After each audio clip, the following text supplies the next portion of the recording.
কোনো কিছু পাওয়ার জন্য জোর জবরদস্তি করো না। তুমি যতটুকু পাবে আল্লাহ তোমার জন্য ততটুকু বরাদ্দ রেখেছেন। যতক্ষণ তোমার ভিতর ঈমান আছে ততক্ষণ তোমার শত্রুও আছে।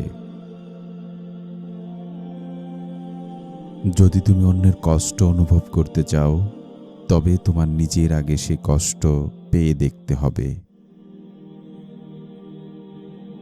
প্রজ্ঞাই সবচেয়ে বড় সম্পদ।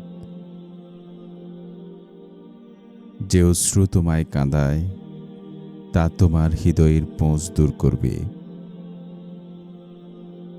আল্লাহ তার বান্দাদের পরীক্ষা নেন, সে সময় সবর করতে হয়। সবর কোনো সহজ কাজ নয়। যে গাছ ঝড়ের সাথে তাল মিলাতে পারে না তা ভেঙে পড়ে যায়।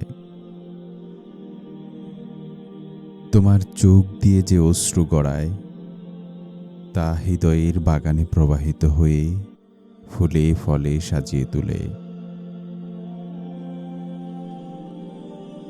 পৃথিবী হলো একটি শিক্ষালয়, যেখানে আমাদের সকলকে আলাদা আলাদাভাবে পরীক্ষা করা হয় এবং আমাদের একমাত্র শিক্ষক হলো আমাদের প্রভু।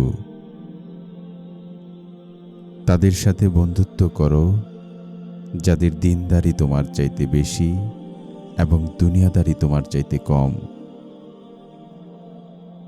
যে বীজ তার খোলস ছেড়ে বেরিয়ে আসতে আগ্রহী নয় সে কখনো ফলদায়ী বৃক্ষ হতে পারে না।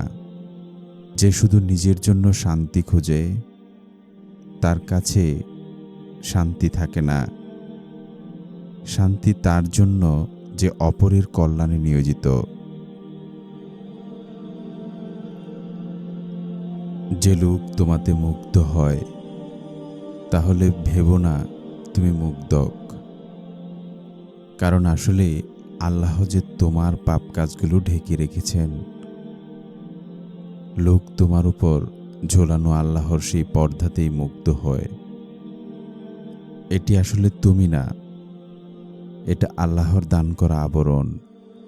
তোমাকে আরো বেশি সতর্ক হতে হবে যাতে তুমি আরো ভালো কাজ করতে পারো এবং এসব ধ্বংসাত্মক প্রশংসায় আত্মমুগ্ধ না হয়ে পড়ো।